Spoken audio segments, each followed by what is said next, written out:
Hey, it's your boy, Run Big Black Garrett. I know it's been a while since I've been on here.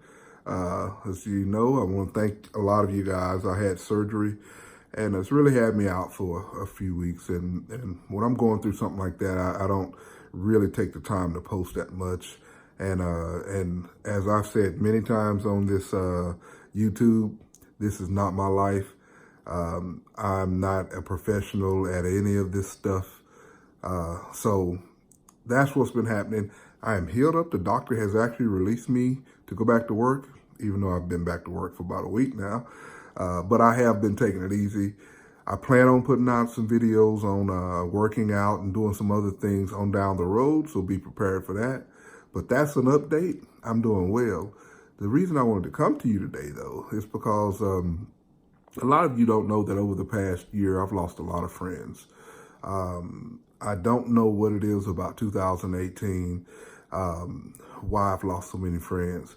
Now, some of them just passed suddenly for no reason, except it was just their time. But there's some, the ones that I want to talk about today, that are people who are friends and colleagues who over the past 10 years or so have been in the same boat physically and mentally that I've been in health-wise.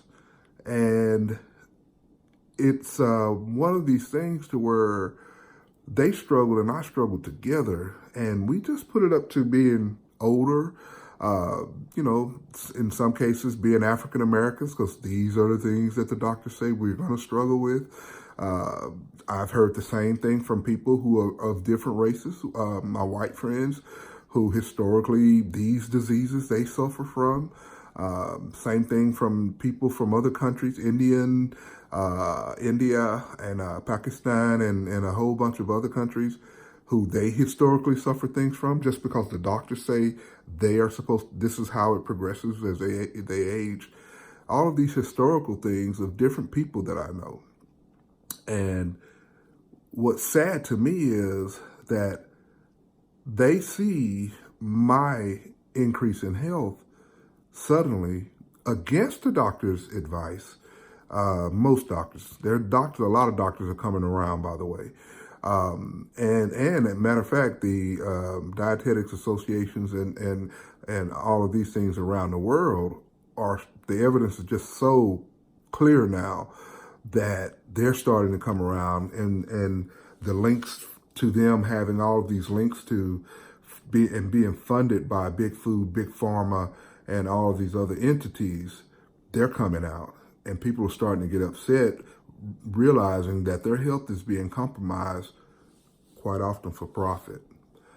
Well, anyway, I don't want to get on that because y'all know how I am about that. But when I get with these people, and one of the first things they'll say to me about keto is, well, I don't know if I can do that, or I don't know if I can stop eating the carbs and all that. And I used to be pretty coy when I would talk to them about things. I'm trying to think of a scenario because I know a person that looks at this, and I don't want them to get offended with me because I've already said a few things to them. So I'm going to say it like this. Let's just say that this person asked me to help them with keto one time, and they told me to that they couldn't have this and they couldn't have that. And I think I said it one other time on another video, but I said, so what you're telling me is you're going to the doctor for things that could kill you now, that could kill you, take you away from your loved ones, your family, and harm you. And your response to me, when you've seen that I was suffering from the very same things that you were, and this has helped me even drop weight. But before I even drop the weight, help me start reversing a lot of the things that you're going through right now. Your response to me is that you don't know if you can stop eating the sugar and the carbs. And I just looked at this person incredulously. It's like, and said, so you mean telling me you're willing to die earlier than you have to for sugar and carbs? I said, that sounds like an addicted person. The very thing that we on keto tell people about sugar and carbs. And it's like a light bulb goes on. But what's sad is a lot of times the light bulb doesn't go on. People don't realize that they talk about alcoholics and drug users and all of these other people. They say, why would they continue to do something that's going to kill themselves? Yet they don't see the same attitude that they have themselves with food. I know because I lived it, you know, but it's just sad to me. Hey, let me tell you something, people.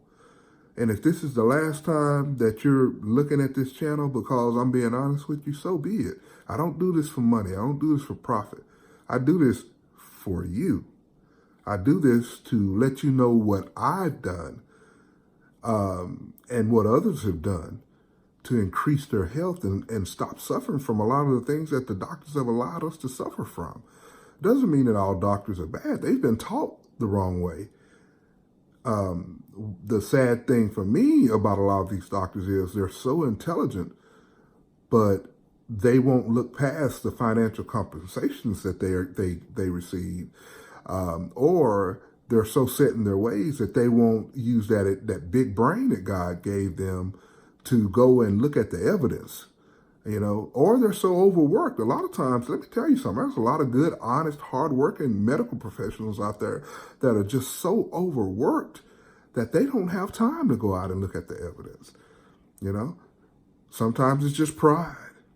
Well, whatever it is, you have the individual and or the medical profession that's keeping a lot of people sick. And a lot of it is the result and the backing of big food, big pharma, and all that. Again, I'm not going to get into all that because I don't have time for that this morning. But I will tell you that it just makes me sad. And I think and I feel that God has placed me or given me the drive to get on here and talk about these things, because a lot of times the people that get on here and talk about these things are so attuned to keeping followers and keeping listeners and doing this and doing that, that they are afraid to really tackle these situations and say things like, hey, it's going to kill you. Well, I'm not, because like I said, I don't do this for a living. I do this because I feel like God has brought this into my life to be able to help you. And that's just the way it is this morning. So if you're on the edge or you're on that fence about maybe giving keto a try, man, give it a try. You know, at least lower your carbs and lower the sugar. Stop eating the crap. You're going and they're giving you a pill for something that you could take care of with food. That's the bottom line. You can take care of it with food in most cases. There's some things where we become so damaged that then the medicine is going to be a help, but you still can help mitigate some of the symptoms through nutrition. And it doesn't have to cost a lot. It doesn't have to be a lot, and you'll actually save a lot of money from the medications.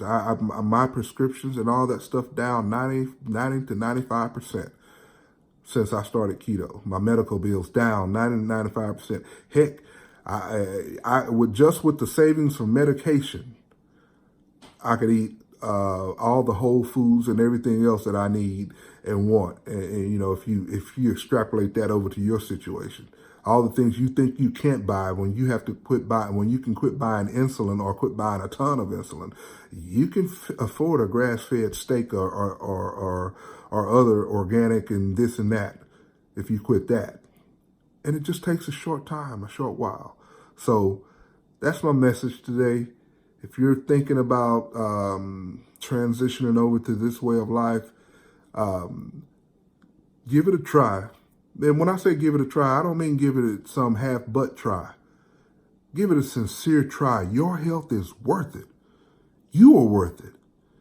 We get into such a state sometimes of being used to loathing ourselves that we won't try something new, but you're worth it. Hey, I love you. God bless you. Peace.